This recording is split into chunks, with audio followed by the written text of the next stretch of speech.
Good afternoon, and thank you for joining today's webinar. My name is Nicole Jarrett. I'm the Deputy Division Director of Corrections and Reentry at the Council of State Governments Justice Center and the moderator for today's event. Before we begin, I'd like to briefly talk through a couple of housecleaning items about how the webinar is going to work. Anytime during this webinar, you can ask a question by typing it into the Q&A panel at the bottom right-hand portion of your screen. We will be keeping a running list of the content-related questions that we receive, and then ask the panelists to respond to the questions during this last segment of the webinar. We'll do our best to get to as many questions as possible. If you encounter technical or audio problems during this webinar, please call WebEx Technical Support at 1-866-229-3239. Please understand that there are some technical issues you may not be able to resolve. For this reason, we are recording this event and we'll post it on our website at www.nationalreentryresourcecenter.org. We should have the webinar posted online early next week, and once it has been posted, we will email you with a link to the recording. Today it's my pleasure to be joined by speakers from the Bureau of Justice Assistance, starting with Deanna Hoskins, Senior Policy Advisor of Corrections and Reentry, Linda Hill Franklin, State Policy Advisor, Jennifer L. Lewis, State Policy Advisor, Zafra Stork, State Policy Advisor, E. Tracy Willis, State Policy Advisor, and Cassandra Carter, Performance Measurement Tools, PTA Coordinator. During our session today, we'll start off with a hearty welcome and congratulations to the Second Chance Act family. We'll then move into a conversation about the resources available to you through the National Reentry Resource Center. Then spend a good amount of time talking about your post-award grant management and federal compliance areas, and then we'll have a little bit of time for Q&A. Congratulations to all of you on your Second Chance Act Award. The U.S. Department of Justice recently announced $36 million in FY2017 SBA grants that have been awarded to 68 jurisdictions across the country, including 40 adult and 22 juvenile new grantees across 32 states.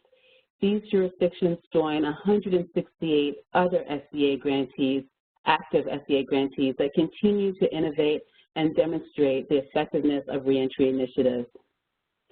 To date, more than 840 SBA grants have been awarded to agencies and organizations in 49 states, the District of Columbia, and U.S. territories since the legislation was enacted in 2008.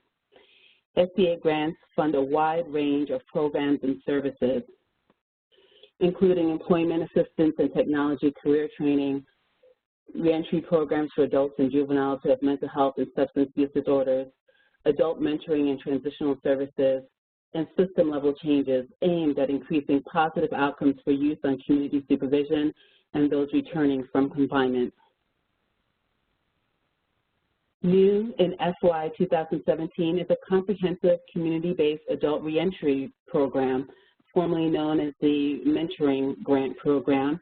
Now it not only supports mentoring services, but a wide array of other comprehensive reentry services.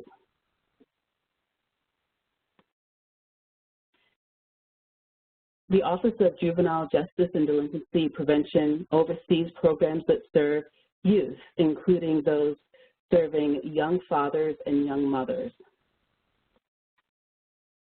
Now I'll turn it over to Deanna Hoskins from BJA. Thank you, Nicole. Again, following up on what Nicole stated, congratulations. Welcome to the Second Chance family. I am the Senior Policy Advisor over Correction and Reentry, overseeing the Second Chance portfolio.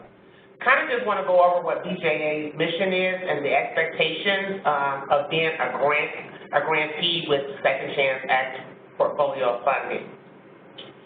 So throughout the expectations from Second Chance grantees, we want to make sure you meet your project objectives.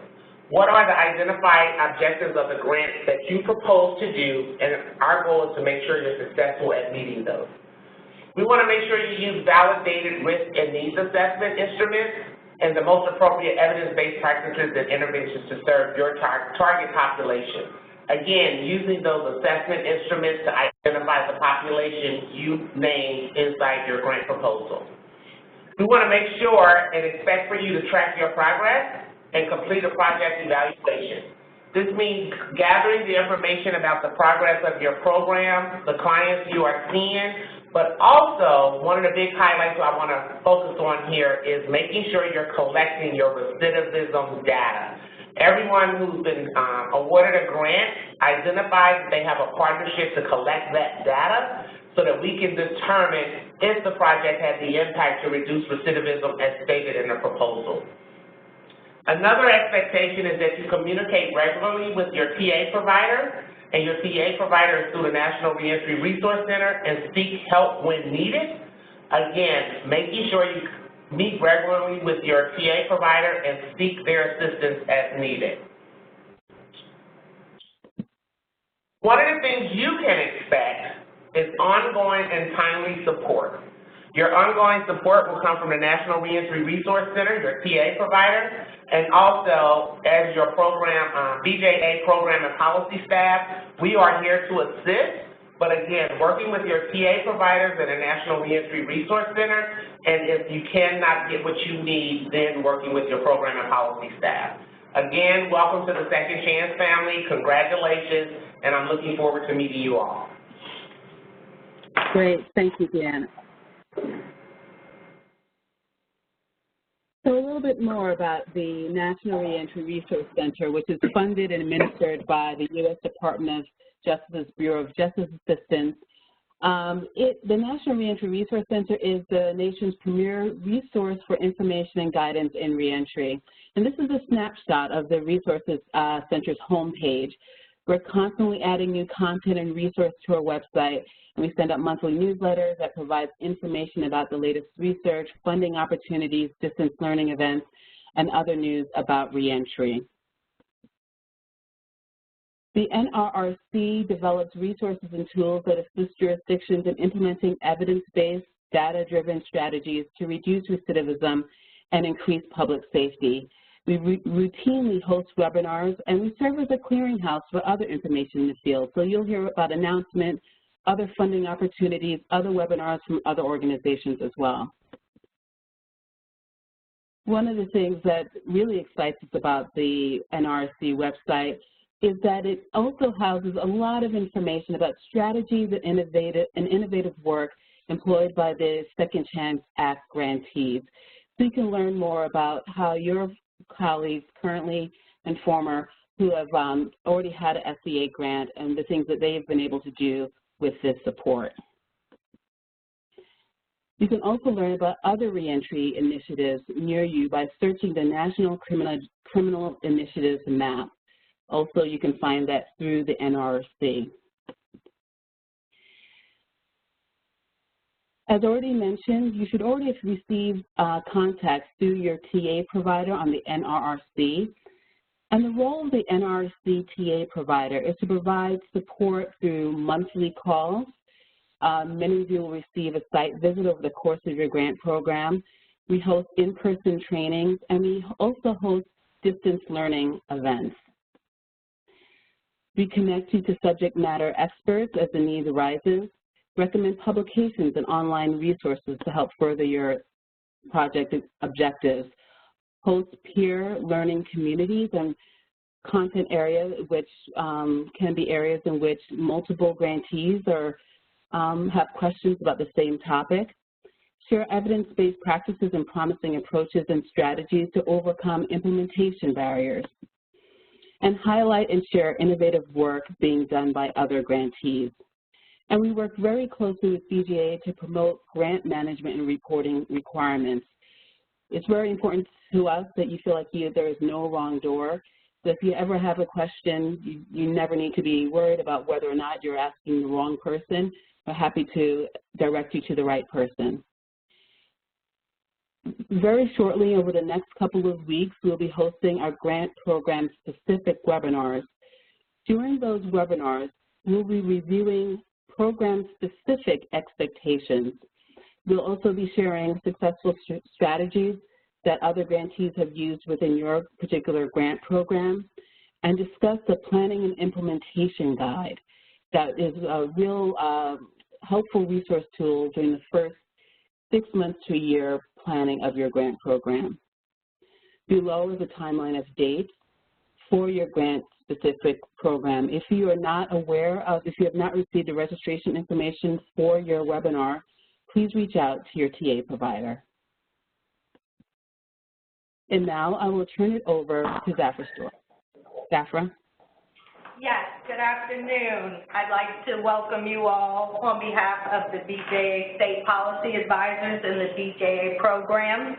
I'm here with my fellow Second Chance Act Policy Advisors, Jennifer Lewis, Linda Hill Franklin, Tracy Willis, and myself. And we are going to discuss how we'll be partnering with the NRRC to help you deliver good programs.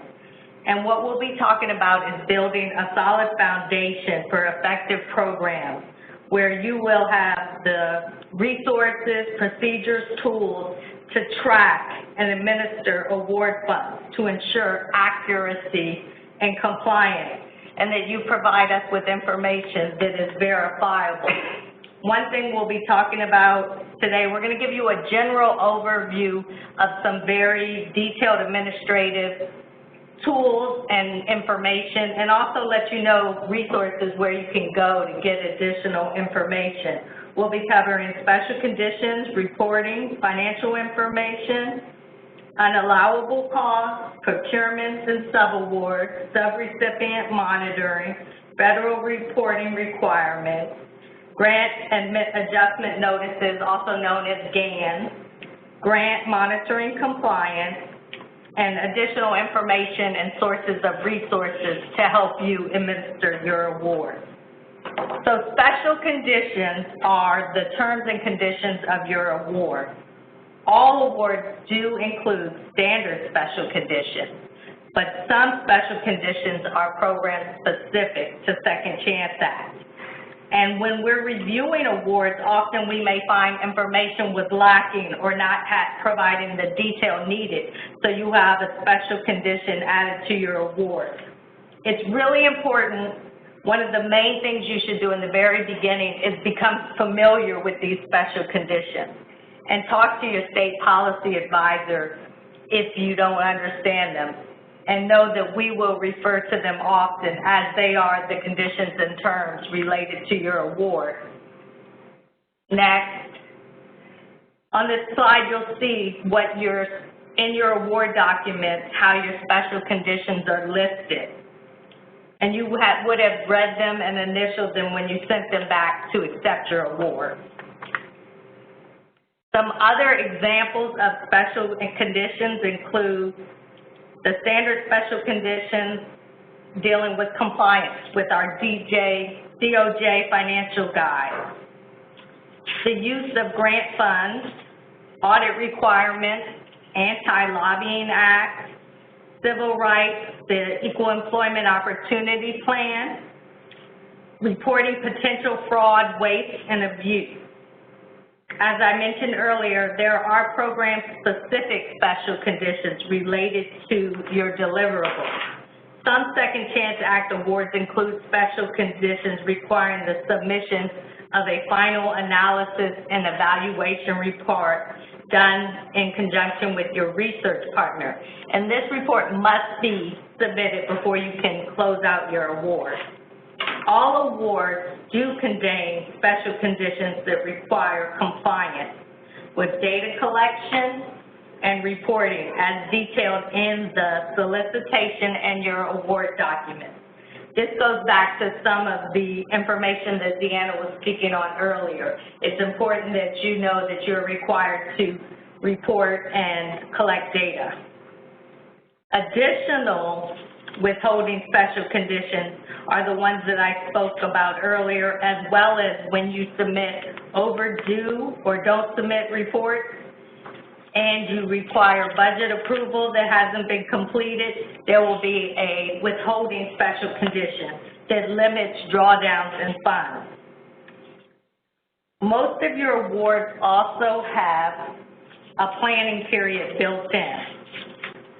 And this planning period allows you time to get your program set up and set up these administrative tools and processes and develop your planning and implementation guide or action plan. This comprehensive project work plan is developed in conjunction with your National Reentry Resource Center, TA coach, and program partners. Most of the awards will include a related special condition that limits spending until this required planning document is submitted and approved. These planning guides incorporate evidence-based programs, policies, and practices, and include a description of the problem and the data that led to its identification, a logic model that identifies the solution to be tested, intended outcomes, and evaluation metrics, including the research base for proposed strategy. And lastly, a plan to measure these outcomes, including performance measurement, ongoing analysis, and assessment of the overall project. Many of your awards also include a withholding special condition related to the approval of your budget, allowing you only to incur obligations for travel, lodging, and per diem for up to, not to exceed $15,000 for the sole purpose of attending a required award-related conference and training. Again, it's important to work with your state policy advisor to remove any active withholding special conditions, or you will not be able to draw down funds. Now I'm going to cover reporting. We have both progress reporting and financial reporting on your awards. Progress reporting are done in PMT, the Performance Metrics tool, and they are reported quarterly. I have the due dates listed below, and semi-annually, you will upload programmatic reports into GMS, and those will be done in January 30th and July 30th. There you will be uploading a PDF version of your PMT report into GMS. We have the websites for both PMT and GMS for your convenience.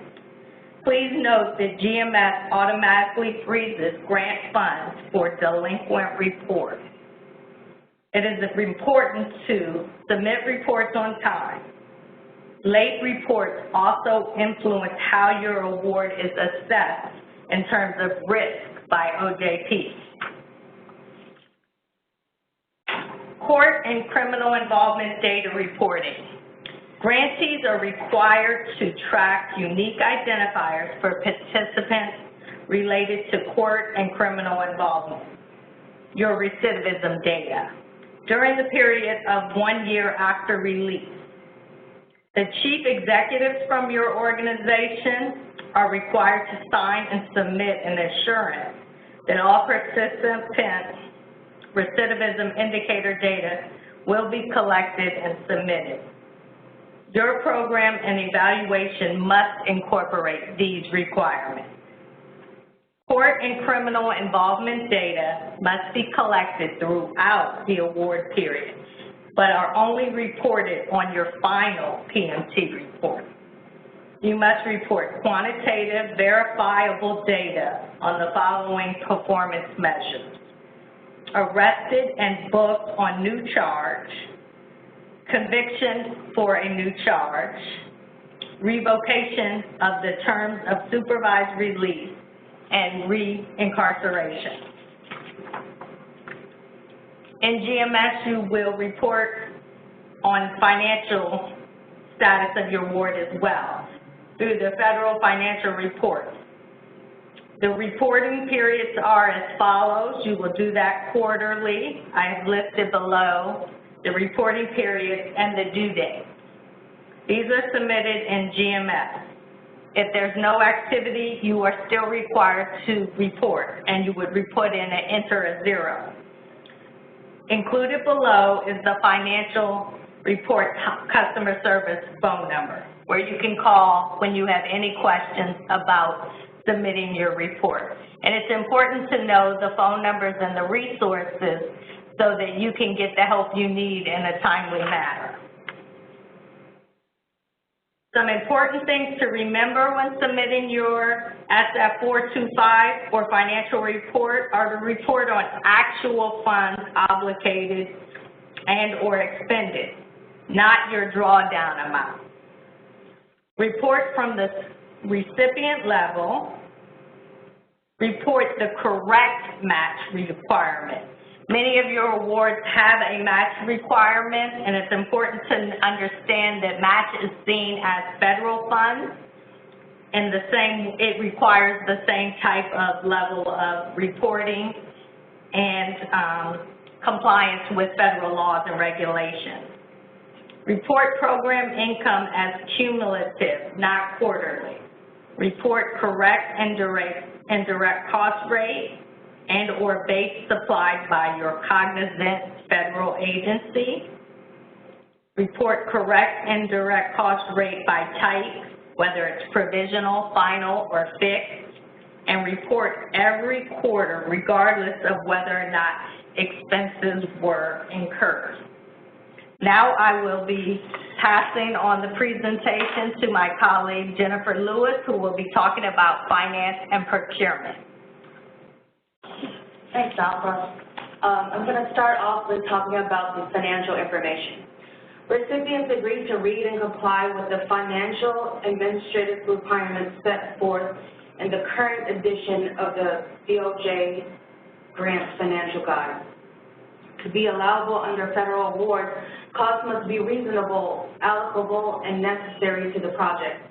In addition, they must comply with the funding statute requirements. So for guidance, grantees should refer to the original solicitation, program guidelines, award special conditions, and the approved budget. Grants Financial Management Training. We offer here at BJA a Grants Financial Management online training. This is a 24-module training emphasizing the basics of federal grants management designed for those responsible for financial and programmatic administration of discretionary and or formula grants. Completion of this training is required for FY2016 and beyond awards for the point of contact and the financial point of contact within 120 days of acceptance of the award. Failure to comply with this results in a withholding special condition, and we provide you with the link. The required training is also offered in an in-person format at our location in Washington, D.C. So for more information, please refer to the website. Financial information resources. The 2015 DOJ Grants Financial Guide is our current guide, and we provide you with the link, along with the link to cost principles, which are factors to determine whether costs are allowable, along with FIQs for the uniform guidance.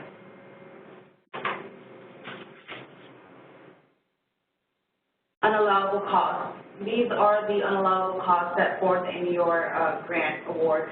Land acquisition, lobbying, fundraising, compensation for federal employees, travel of Department of Justice employees, state and local taxes, prohibited or controlled equipment, corporate formation, costs incurred outside the project period, entertainment and food beverages, bonuses or commissions, and program-specific unallowable costs.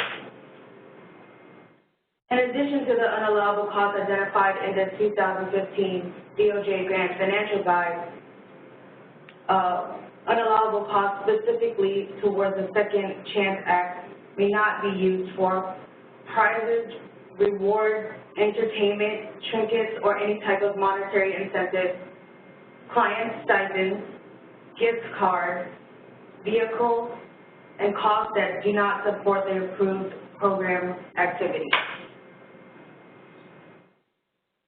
Procurement.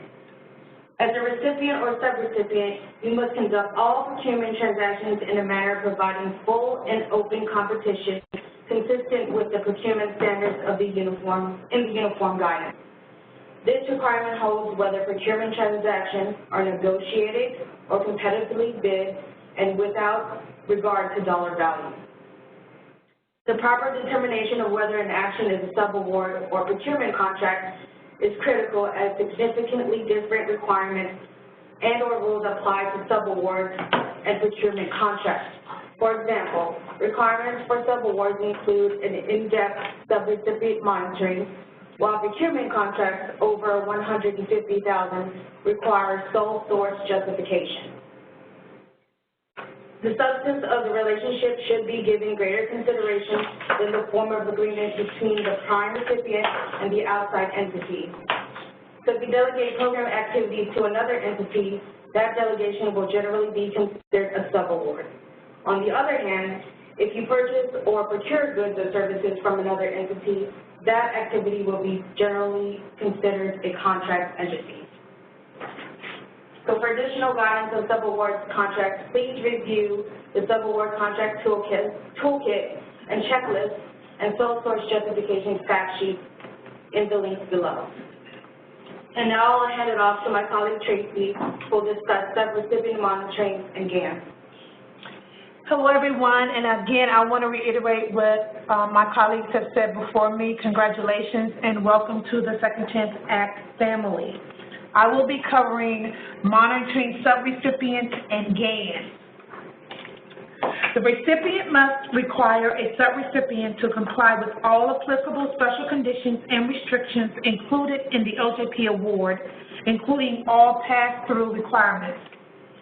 Key components to effective subrecipient monitoring include a subaward agreement that specifies tasks and requires progress and financial reporting, as well as possible noncompliance penalties and termination procedures, monitoring policies and procedures, a risk-based monitoring plan for selecting subrecipients to monitor, and 4, a process for on-site monitoring, including a monitoring check that satisfies administrative, financial, and programmatic elements, process for documenting findings in a report, and procedures for follow-up on issues for resolution.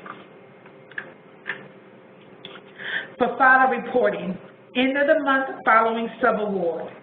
The Federal Funding, Accountability, and Transparency Act, for FADA, requires information on federal awards be made available to the public via a single searchable website, and you have the link to there. FSRS is the FADA sub-award reporting system used to capture and report sub-award and executive compensation data regarding the first-tier sub-awards to meet the FADA reporting requirements. Prime recipients of awards $25,000 or more report on any first-tier sub-awards of $25,000 or more effective October 1, 2010. To help navigate the submission process, users' guides, FAQs, help desk, and online demos are available at the following website. For more information on FADA, see the following website listed below. FOCUS reporting. The Federal Awardee Performance and Integrity Information System requires grantees to report information on certain civil, criminal, and administrative proceedings submitted to the Federal Designated Integrity and Performance System within the System of Award Management. And the link for that site is provided. OJP grants and cooperative agreements that exceed $500,000 typically will include a condition that requires the recipient, if the total value of its currently active grants, cooperative agreements, and procurement contracts for all federal agencies exceed $10 million, as set out in the condition to report particular information on civil, criminal, and administrative proceedings connected with or connected to the performance of either its OJP award or any other grant, cooperative agreement, or procurement contract from the federal government. For more information, use the link that's provided. Now on to grant adjustment notice. A GAN is used to request project changes and or corrections. Once OJP makes a decision regarding the proposed change, the grantee is notified by GMS via email. So I ask all you guys to please go back into your grants management system and ensure that the email address that's listed is correct, because that's how information is shared. GANs are submitted and approved through GMS. GAN types include budget modifications, change of scope, project period, point of contact information, removal of special conditions, sole source, non-competitive procurement contracts, less than 150,000 or greater than 150,000. I apologize.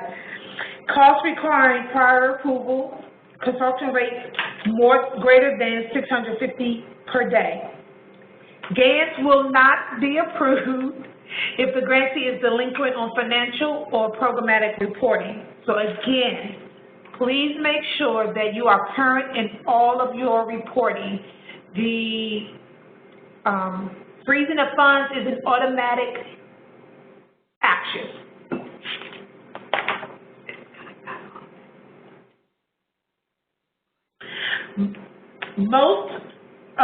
GANs, change of project period, no cost extension, may not exceed 12 months past the original end date unless there are extraordinary circumstances. Must be requested through GMS no later than 45 days prior to the current end date. Please follow the format and include the information below as an attachment to your GAN. The current unobligated balance, explanation for why the project period could not be finished before the current end date, description of the pending activities to be completed during the requested extended period, revised timeline, task timeline plan, how the grant funds will be utilized during the requested extension period.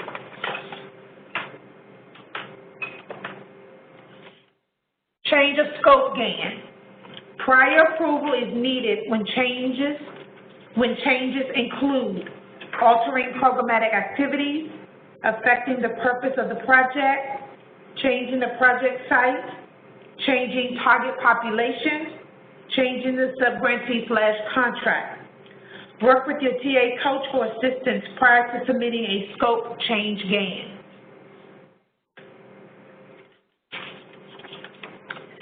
Budget modification. Budget revisions. Processing a GAN for budget modification is like reviewing a new budget. You must attach a revised budget and budget narrative for the full award amount. Some changes may require a scope change as well. Prior approval is needed when proposing the following changes. A budget adjustment affects a cost category that is not included in the original budget, change to indirect costs, and then the 10% rule is exceeded. That's when the proposed cumulative change is greater than 10% of the total award amount. Does not apply to an award of less than $100,000. For more information on budget modification requirements, refer to the 2015 DOJ Grant Financial Guide. Publication plan submission. All grantees and cooperative agreement recipients should begin submitting publications for review via GANs and GMS. The grantee should select Program Office Approval GAN and mark Publication Plan Submission or Other Publication Review and attach their publications into the GAN module. Publication. This applies to major publications such as evaluations or final reports. Announcements and press releases do not apply. The grantee should explain their publication plan, i.e. dates of distribution and target audience, in the GAN explanation box or in an attachment. Please refer to the BJA publication special condition for more information. I will be now handing off to Linda Hill Franklin.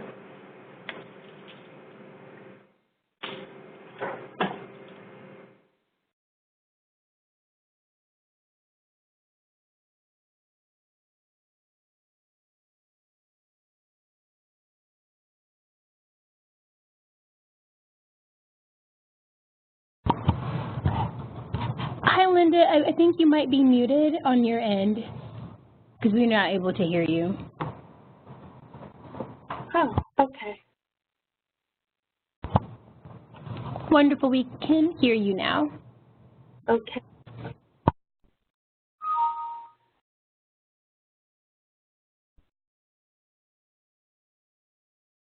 Can everyone hear me? Yes. Okay, wonderful. Hello, everybody. My name is Linda Hill Franklin, and I am a State Policy Advisor at BJA for the Northeastern region. I will cover Second Chance Act compliance monitoring. BJA continually assess the progress of federally funded grant projects. These assessments or monitoring activities may include formal on-site visits or in-depth desk reviews. Site visits and desk reviews allow for an assessment of your agency's financial and programmatic integrity and accountability. On-site reviews are formalized with your agency through pre-site visit letters that you'll receive about 14 calendar days before the site visit starts. However, in some instances, the site visit may be scheduled with less notice. Enhanced Programmatic Desk Reviews, or EPDRs, provides an in-depth review of BJA grants without going on site. This is achieved through BJA requests for project-related information that your agency will send to BJA, usually electronically. EPDRs typically begin about 30 days after the initial contact from BJA with your agency. On-site reviews and EPDR reviews seek to ensure that your agency is conducting activities proposed and approved by BJA, ensure that programmatic, administrative, and fiscal requirements are being met, assist your agency with identifying and resolving program-related issues, as well as provide training, recommendations, and other guidance. Another purpose of BJA program monitoring is to increase your agency's confidence in its ability to respond to an Office of the Chief Financial Officer financial review of your grant award. BJA seeks to proactively assist your agency in identifying potential issues before they become audit findings. Listed are common audit findings. Internal controls and accounting policies over grant administration are essential to ensure compliance with award requirements. An auditor will review your agency's policies and procedures for grant administration, including policies and procedures necessary to prevent and detect non-compliance with award requirements. Reviewed policies and procedures may include those related to accounting, payroll, reporting, drawdown, budget management, and performance monitoring. It is necessary for your agency to implement and adhere written policies and procedures for grant administration, including accounting, record keeping, to ensure compliance with applicable laws, regulations, and award terms and conditions. Special conditions are additional terms and conditions that are included within a grant award to provide additional oversight and reporting. For example, it is important to submit to BJA grant adjustment notices as needed to avoid the potential for unsupported, unauthorized expenditures or drawdowns. If you are unsure about whether a grant is needed, contact your BJA grant manager for guidance, as we are here to help you. Other common audit findings include delinquent or inaccurate financial and progress reporting. Financial and progress reports provide a current snapshot of the health of your agency's program and provide an opportunity for your agency to highlight program successes or make BJA aware of program challenges. Another common audit finding is an agency not properly documenting its practices to prevent contracting with an entity that is suspended or debarred from receiving federal funds. Contractors are immediately listed on the System for Award Management, or SAM, at sam.gov if they are suspended or proposed for debarment. Congratulations on your award. BJA selected your agency for an award because of your proven talents and your promising project proposal. We stand ready to assist and support you throughout the life of your award. We encourage you to become familiar with the resources located on the BJA website and FAQs.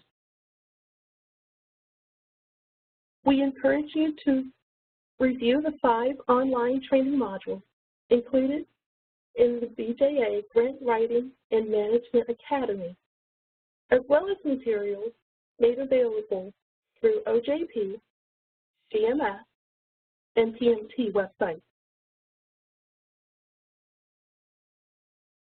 Should you have individual questions related to your grant award, you may contact your BJA State Policy Advisor directly in order to better address your needs. At this time, I will turn over the presentation to Ms. Cassandra Carter to discuss performance metric tools reporting. Thank you.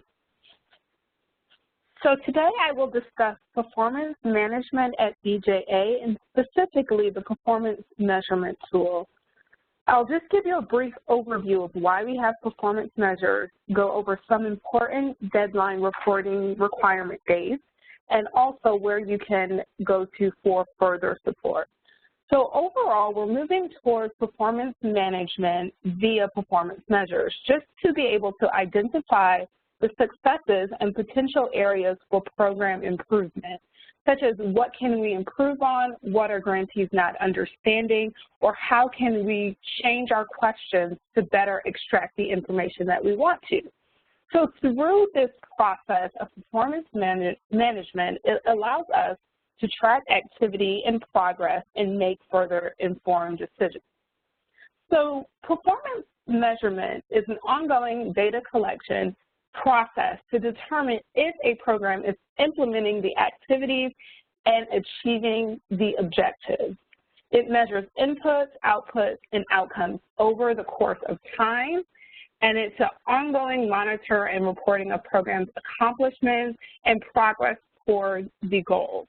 And again, this is not punitive. It's just to sort of do a check-in, a snapshot of what programs are doing and how we can better improve services.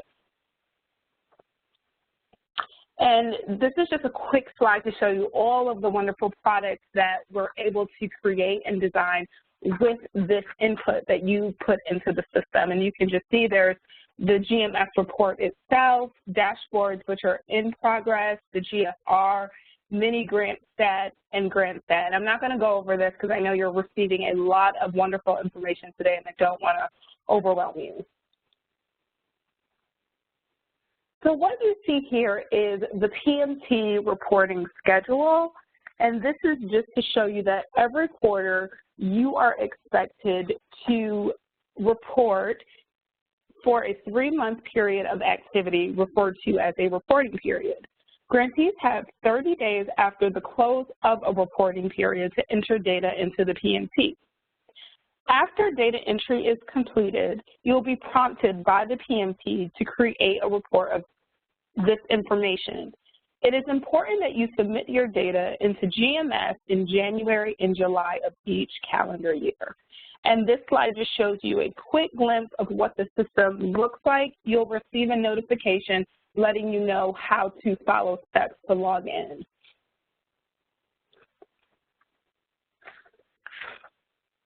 So the PMT is a tool that is designed for grantees to provide data on their program activities. The web address to access the PMT is www.bjapmt.ojp.org. The platform provides ongoing data collection to determine if a program is implementing activities and achieving objectives.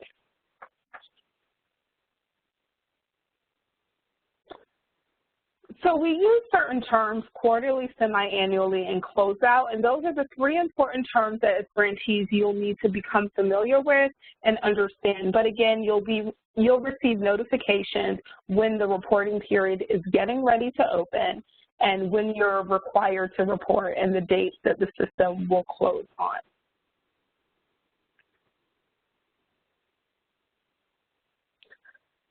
So luckily, there's going to be a separate SCA PMT training date in the month of January, and during this training, you'll be provided with the specifics of how to report and what the questions look for. An analyst will be present along with myself where we walk you through the entire PMT system so that you feel comfortable reporting in the tool. Thank you.